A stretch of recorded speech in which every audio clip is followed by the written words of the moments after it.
Nous avons vécu un accueil très chaleureux chez Pato et Feli. Nous avons pu passer 2 jours merveilleux avec eux et leur famille, y compris le asado traditionnel bien sûr. Feli et son père ont préparé la chèvre de manière expert. Nous pensions qu'il y aurait trop de sel, mais après 2h30 sur le feu, c'était super tendre et tout simplement délicieux. Une telle hospitalité est incroyable.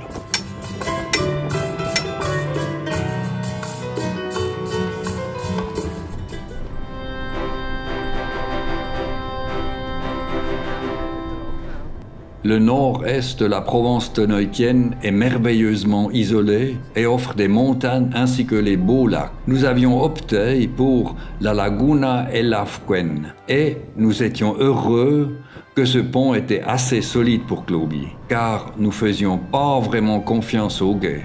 Le sol nous paraissait trop mou.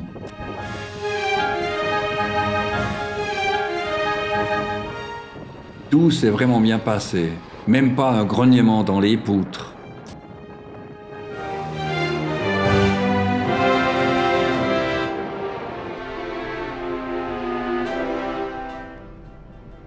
Peu de temps après, nous avons atteint la lagune. Mon Dieu, un si bel endroit pour nous tout seuls. Mais lors d'une visite autour du lac, nous avons vu beaucoup de foyers.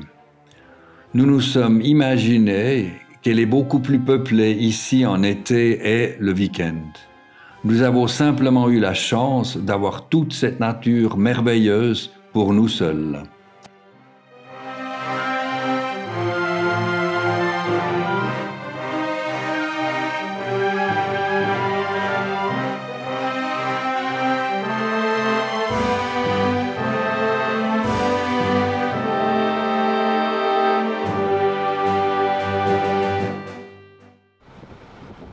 Mais pas de farniente. Nous avons dû épousseter les vannes de retenue. C'est l'un des rares travaux de nettoyage que j'aime vraiment faire. Connecter simplement le tuyau à l'air comprimé et toute la poussière peut être expulsée. C'est vraiment nécessaire car beaucoup de poussière s'accumule lors de la conduite sur les chemins de terre.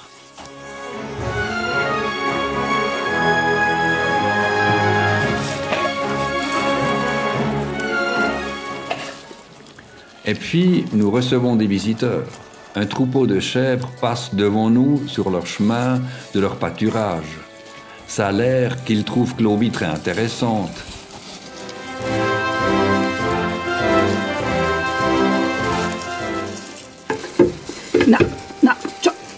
Die komt stekker drauf.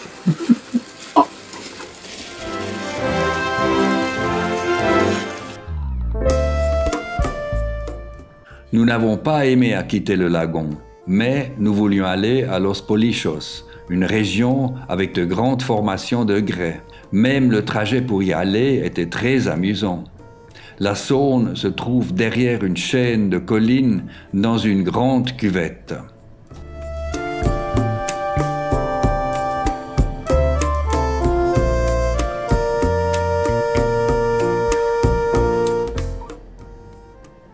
Nous sommes arrivés au bon moment, en fin d'après-midi.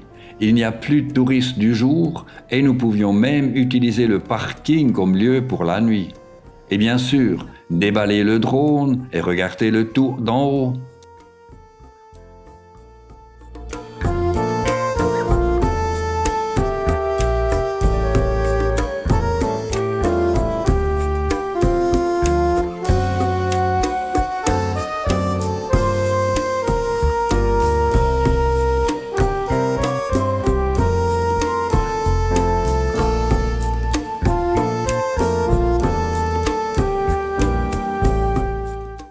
Ce paysage presque irréel avec ses tours, citadelles et formations de pierre qui semblent être le dos d'un lézard dinosaure. Ces gorges et ces vallées grandioses sont tout simplement à couper le souffle. La vallée est extrêmement étendue et il faut trouver son propre chemin à travers le paysage. Il n'y a pas de panneau indicateur ni des indications sur les destinations des formations individuelles, particulièrement belles. Mais c'est aussi ce qui fait la charme de ce musée de la nature. Il n'est pas commercialisé à mort comme tant d'autres attractions dans les Andes.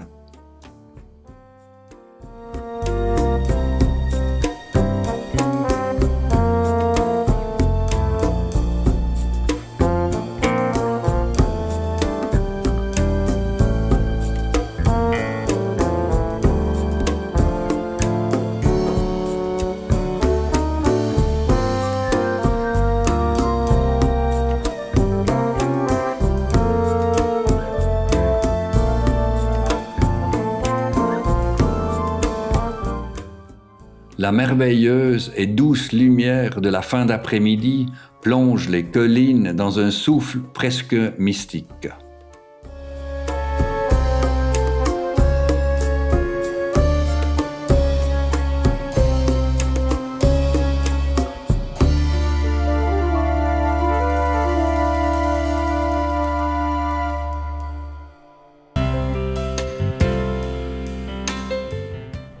Le lendemain matin, nous regagnons la route principale.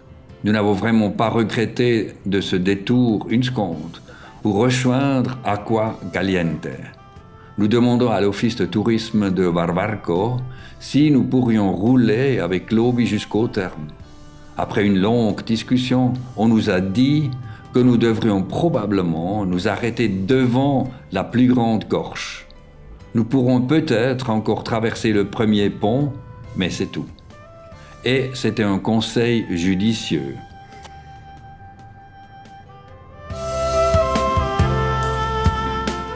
Nous sommes arrivés au premier pont, même si la route et les virages sont de plus en plus étroites. Mais aussi belle que soit la région, le chemin est devenu de plus en plus difficile pour Clobi.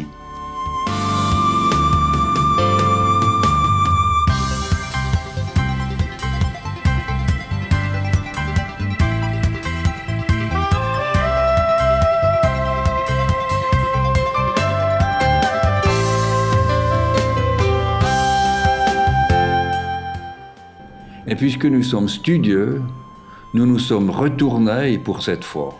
Et nous avons pu passer des nuits dans une forêt.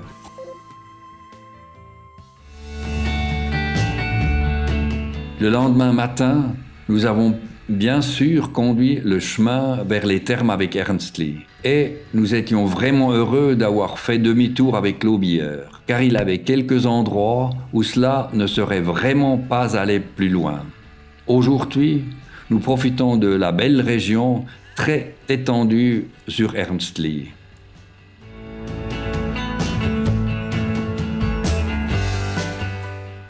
Les gorges extrêmement profondes sont particulièrement impressionnantes.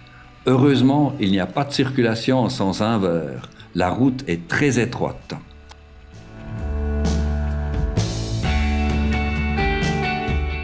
Et puis, nous sommes déjà à la jonction vers le Geysir.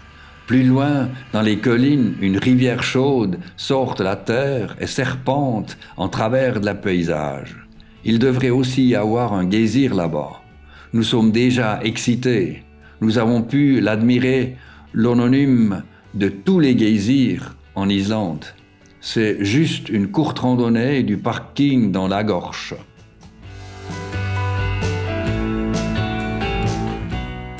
Et là, nous avons déjà le petit geysir. Il ne fonctionne pas par intervalle, mais régulièrement tout le temps. La vallée est très idyllique et nous en profitons.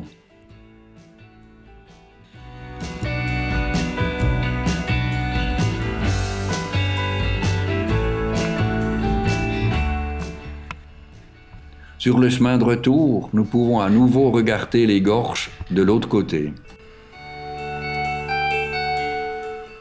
Aussi très beau.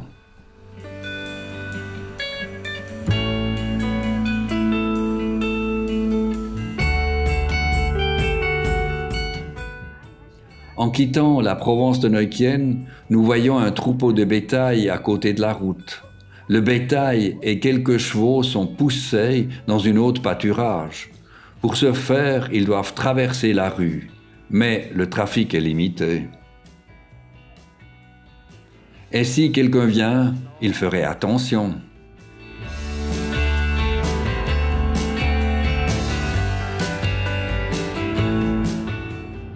Bye bye, Neukien.